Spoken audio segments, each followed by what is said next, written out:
नमस्कार दोस्तों, आज बताने वाला हूं कि कैसे आप स्टॉक मार्केट करते हैं, शेयर ट्रेडिंग करते हैं, एफ&ओ ट्रेडिंग करते हैं।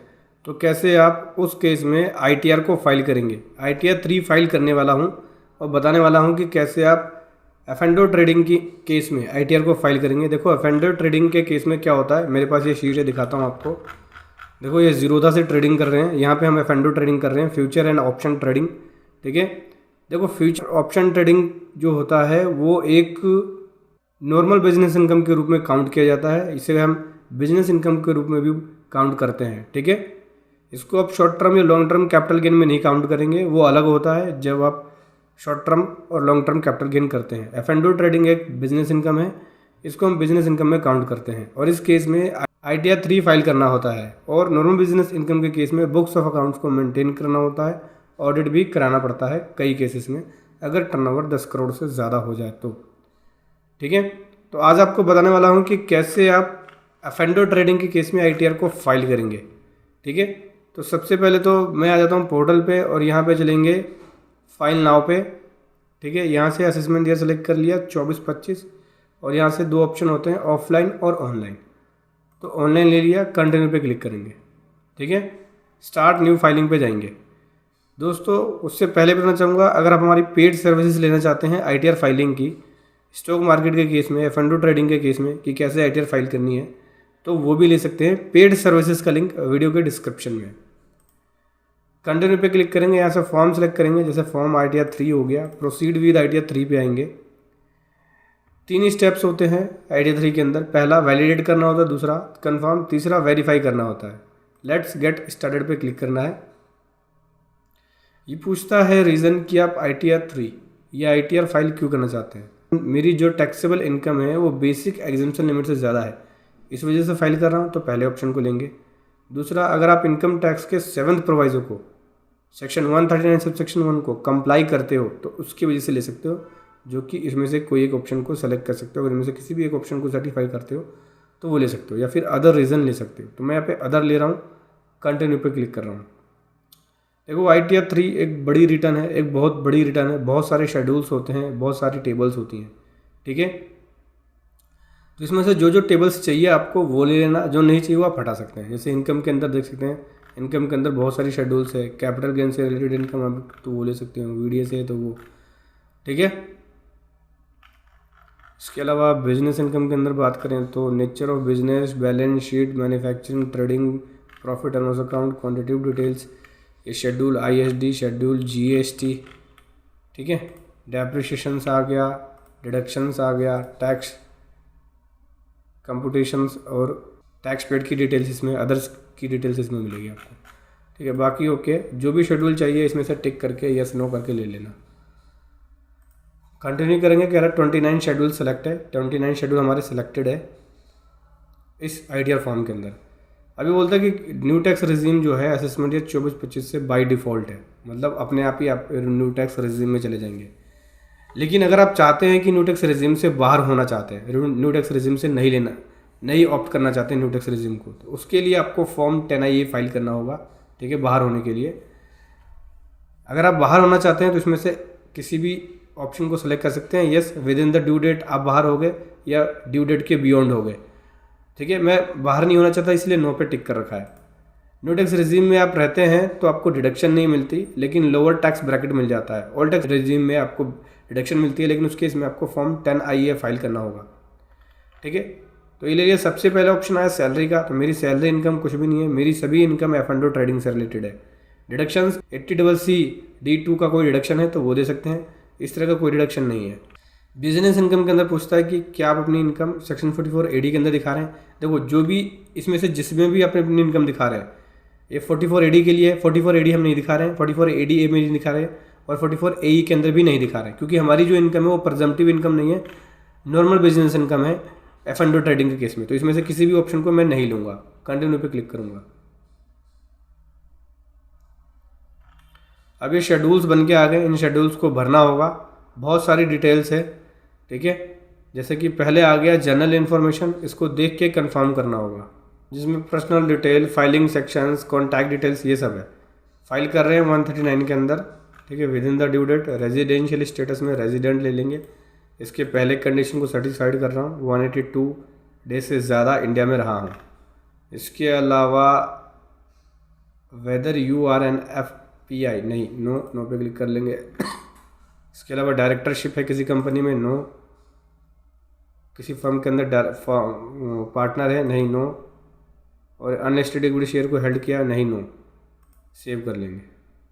Due date of return filing income 31 जुलाई है हमारी ड्यू डेट, ठीक है, सेव कर लेंगे। ठीक है, फाइलिंग सेक्शन हो गया। ऑडिट इन्फॉर्मेशन में क्या हम बुक्स ऑफ अकाउंट्स को मेंटेन करने के लायबल है? Yes, books of account maintain होगा, ठीक है, क्योंकि नॉर्मल बिजनेस के केस में बुक्स ऑफ अकाउंट मेंटेन होता है। 44AD में इनकम का डिक्लेयर कर रहे हैं, नहीं, नो। हमारी टर्नओवर क्या 1 करोड़ से ज़्यादा हो गई है या कम है?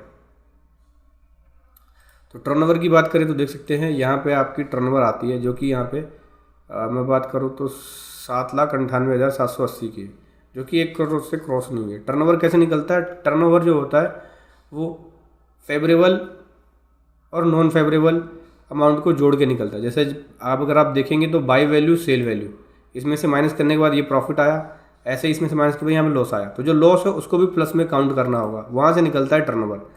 तो हम क्या करेंगे, अगर आपको टर्नओवर कैलकुलेट करना है सही से तो इसको कॉपी कर लेना, इसमें से माइनस के साइन को हटा के सभी को टोटल कर लेना, तब आपकी टर्नओवर बन जाएगी। मैं आपको दिखाता हूँ।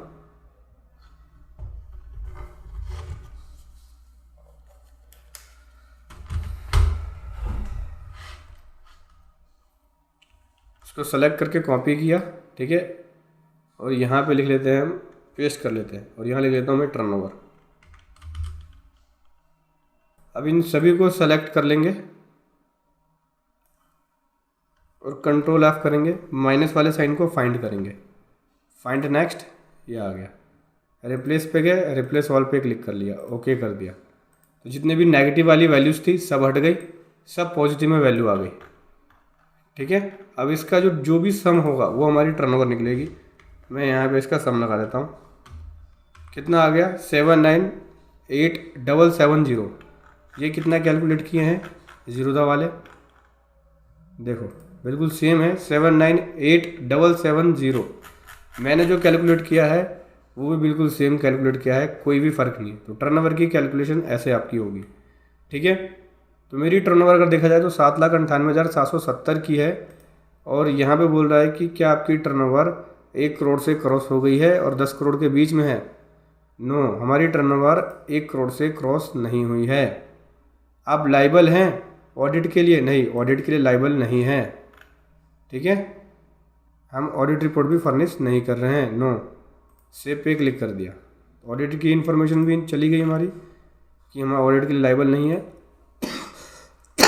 अभी कंफर्म पे क्लिक कर दिया,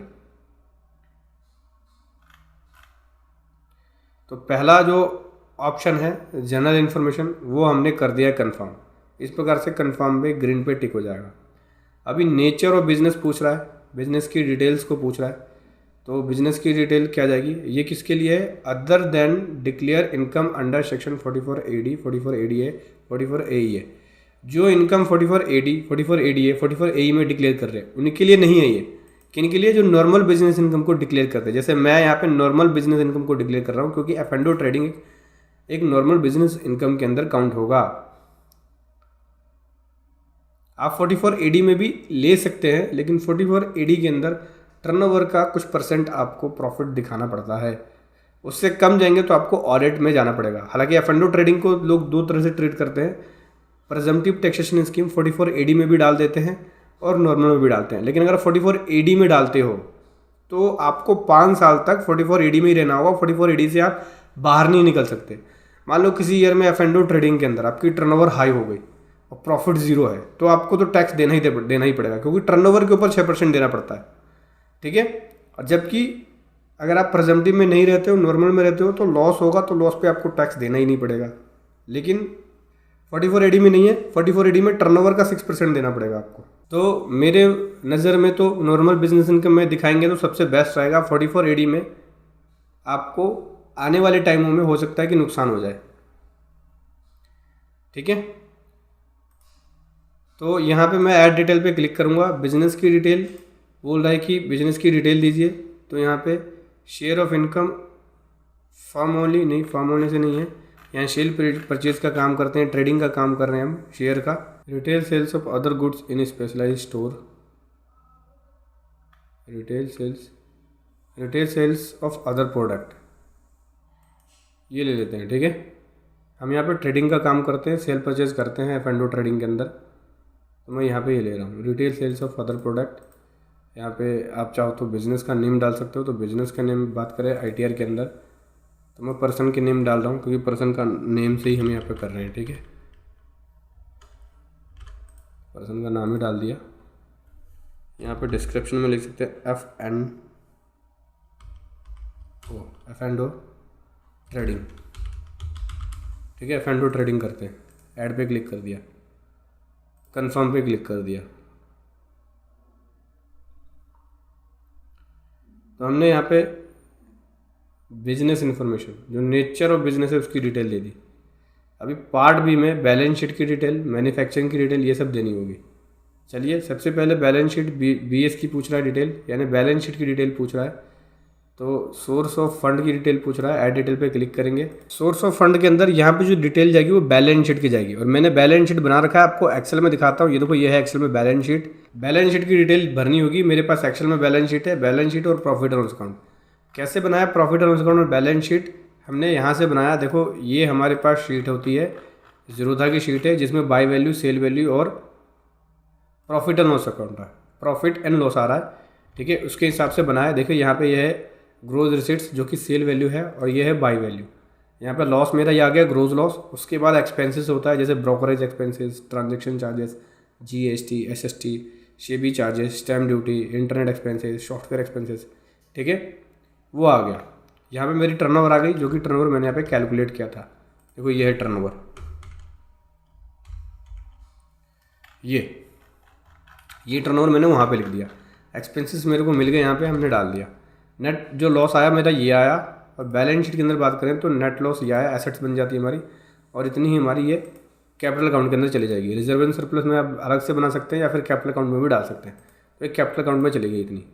तो जब आप बैलेंस शीट भरेंगे, ये आ जाते हैं बैलेंस शीट पे। यहाँ पे सबसे पहला है source of fund. Source of fund के अंदर हम यहाँ पे प्रोप्राइटर फंड में ये देख सकते हैं 165,768 का अमाउंट है। आप ये रख सकते हो प्रोप्राइटर कैपिटल अकाउंट में। कितना है? 165,768 लिख लेते हैं, 165,768। ठीक है, ये कर लिया हमने। इसके अलावा loan, deferred tax liability, advance tax, ये सब कुछ है तो वो दे सकते हैं हम। इसके अलावा कुछ नहीं है, ये मैंने कर दिया ऐड। उसके बाद एप्लीकेशन ऑफ फंड की बात करें, एप्लीकेशन ऑफ फंड के अंदर ऐड डिटेल पे क्लिक करते हैं। यहाँ पे फिक्स एसेट्स आया, फिक्स एसेट्स नहीं है, इन्वेस्टमेंट है, करंट एसेट्स है, करंट एसेट्स के अंदर आएगा। मैंने अदर एसेट्स के अंदर डाला है, ये रहा 165,768 का, 165,768। ठीक है, ये ऐड पे क्लिक कर दिया तो बैलेंस शीट में सोर्स ऑफ फंड आ गया।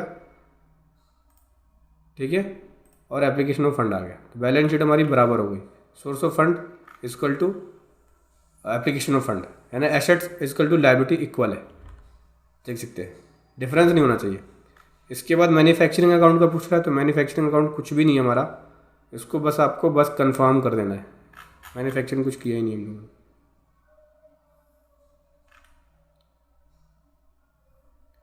इसके बाद ट्रेडिंग अकाउंट को पूछता है, तो ट्रेडिंग अकाउंट में प्रॉफिट एंड लॉस अकाउंट पे आ जाना। ये ट्रेडिंग करी हमने, देखो ये है ट्रेडिंग अकाउंट, इस पे आ जाते हैं। ट्रेडिंग अकाउंट के अंदर क्या क्या पूछेगा? Revenue from operation, finish good. तो रेवेन्यू फ्रॉम ऑपरेशन पे ऐड पे क्लिक करेंगे। सेल से तो हुई नहीं है, ये हमारी अदर रेवेन्यू है, other operating revenue.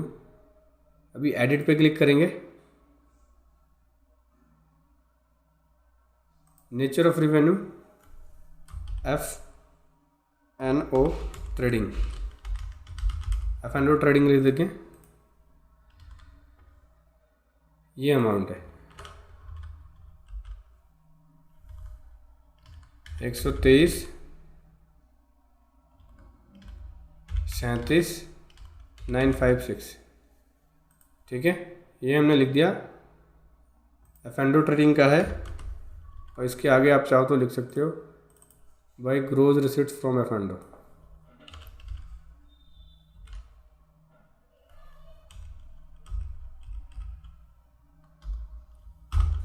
Copy paste हो नहीं रहा ना।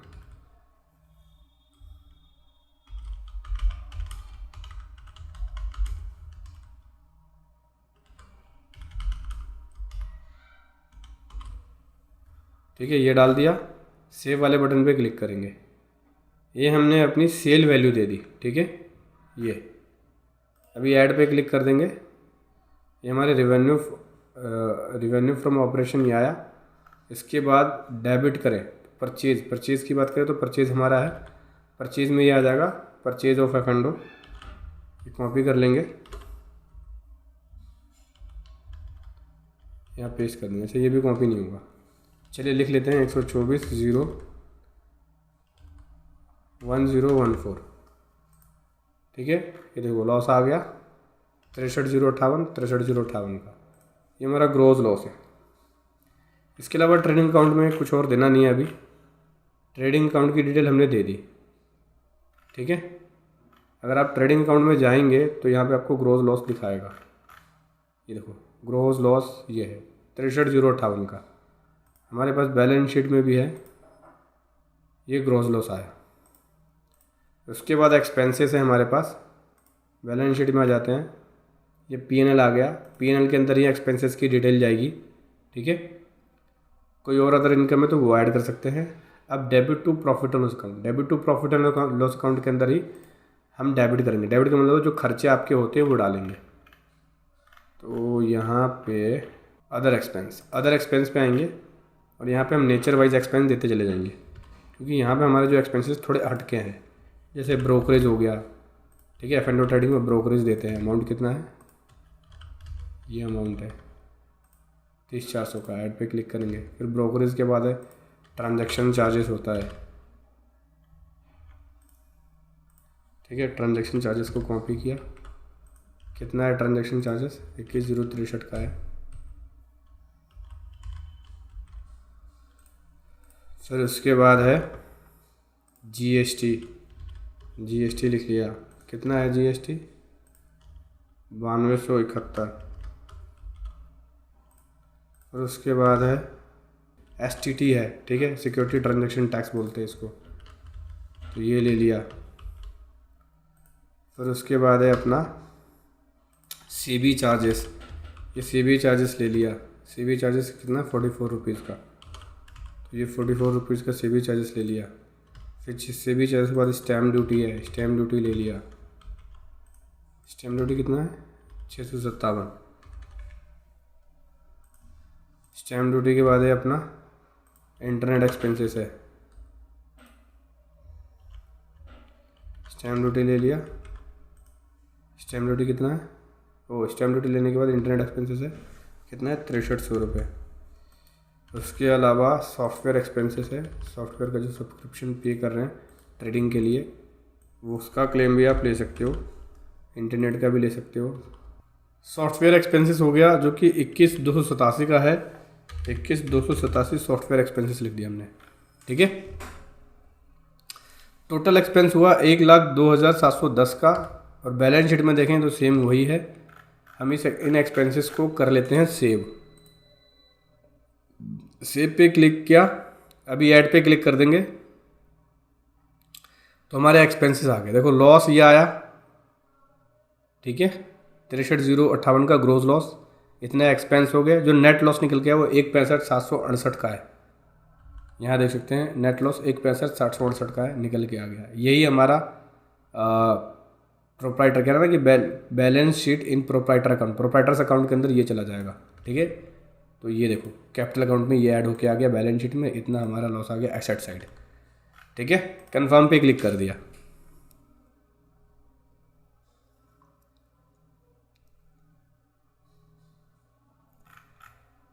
पीएनएल की डिटेल दे दी। अदर इन्फॉर्मेशन पूछ रहा है। अदर इन्फॉर्मेशन के अंदर क्या क्या पूछ रहा है देख लेते हैं। मेथड ऑफ अकाउंटिंग मर्चेंटाइल हो गया, बाकी और डिटेल्स पूछ रहा है। ये सब ऑडिट से रिलेटेड है, तो कंफर्म कर दो। ऑडिट रिपोर्ट नहीं दे रहे हैं तो हमें इस तरह की रिपोर्टिंग करने की ज़रूरत नहीं है। अदर जो इन्फॉर्मेशन वाला शेड्यूल है भरने की ज़रूरत नहीं, बस कंफर्म पे क्लिक कर दो। नीचे कर ले स्क्रॉल।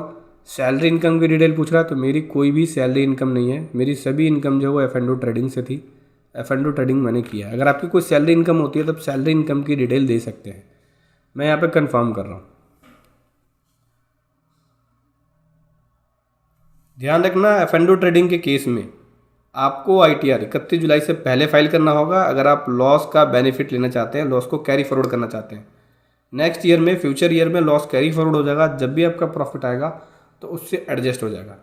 तो 31 जुलाई से पहले करना होगा आपको ITR फाइल F&O ट्रेडिंग के केस में, तभी आप लॉस का बेनिफिट ले सकते हैं। 31 जुलाई के बाद फाइल करेंगे तो लॉस आपका कैरी फॉरवर्ड नहीं होगा।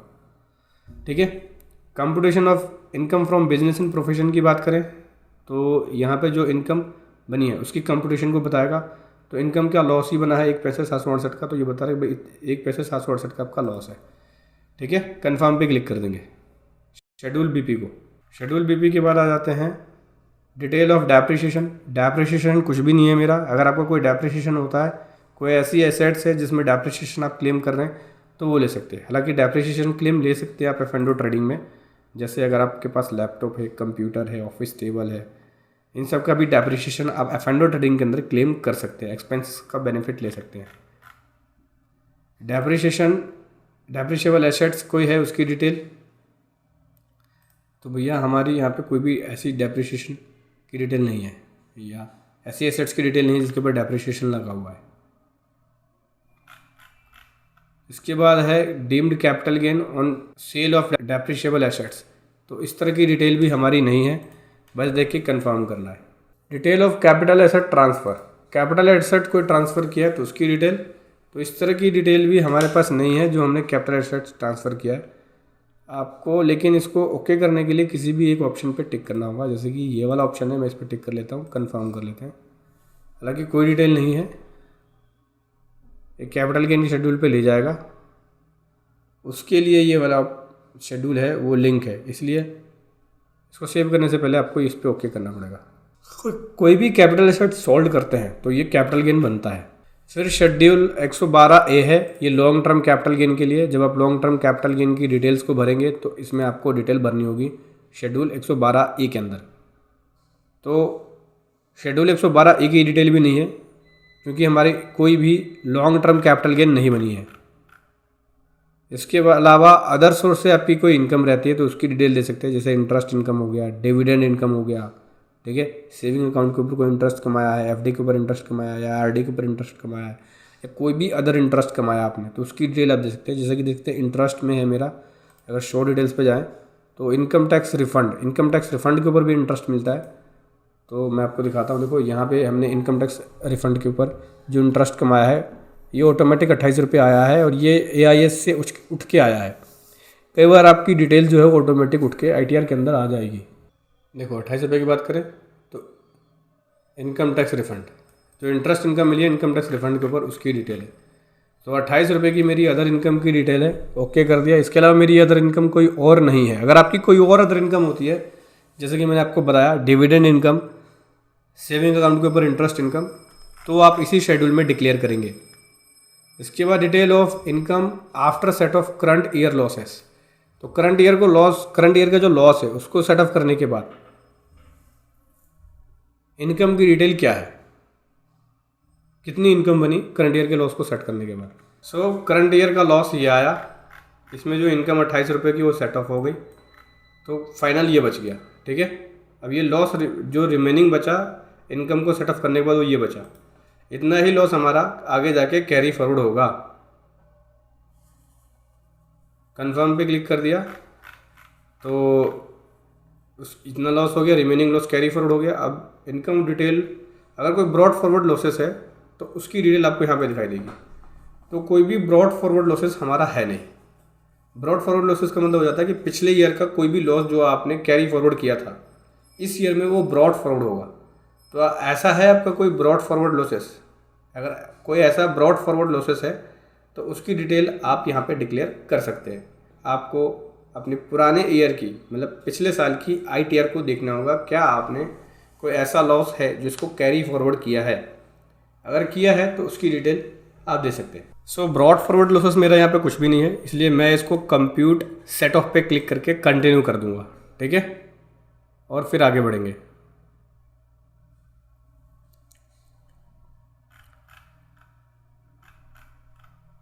अगले शेड्यूल्स पे आते हैं। बोलता है कि फ्यूचर ईयर में अगर आप कैरी फॉरवर्ड कर रहे हैं लॉस को, उसकी डिटेल आपको यहाँ देनी होगी।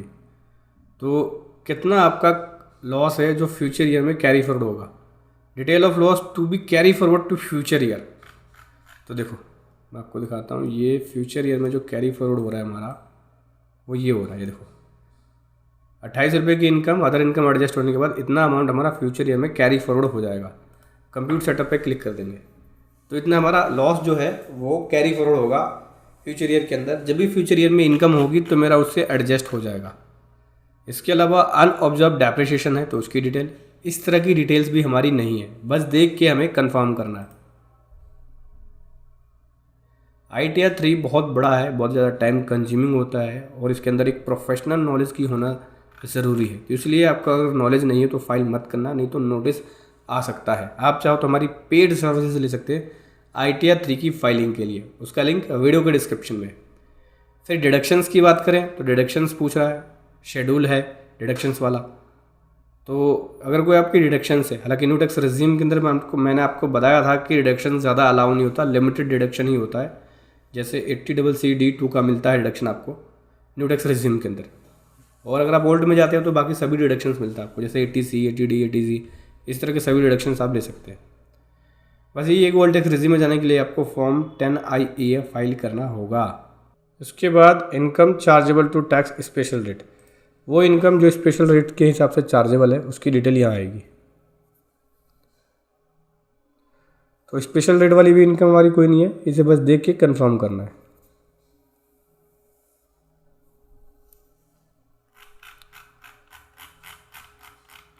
यहाँ से चेक कर लिया, यहाँ कंफर्म कर दिया।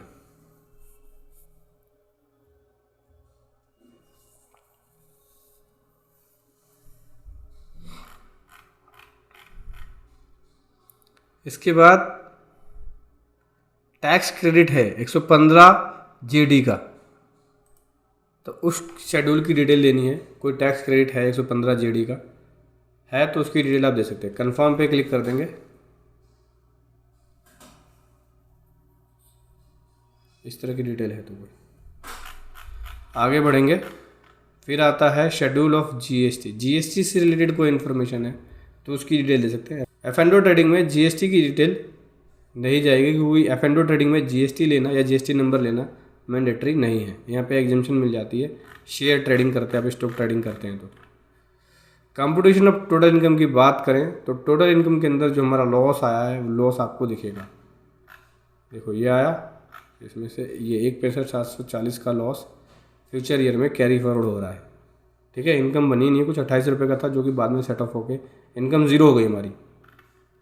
इसके अलावा बात करें तो यहाँ पे नीचे टैक्स पेड की डिटेल, कोई अगर आपने टैक्स पे किया है तो उसकी इन्फॉर्मेशन आपको यहाँ पे दिखेगी, जैसे कि TDS के रूप में, सेल्फ असेसमेंट टैक्स के रूप में, एडवांस टैक्स के रूप में। अगर कोई आपने टैक्स का अमाउंट पे किया है तो इस शेड्यूल में आपको दिखेगा, देख सकते हैं। कोई भी टैक्स हमने पे नहीं किया है, 1 मिनट रुकिए, TDS कटा है बस 64 रुपये का। ठीक है, 64 रुपीज़ का TDS कटा है, ये देख सकते हैं।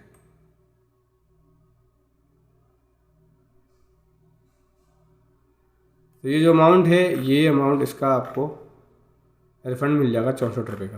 तो 64 रुपये का टैक्स पे है, कन्फर्म पे क्लिक कर दिया, TDS के रूप में कटा हुआ है।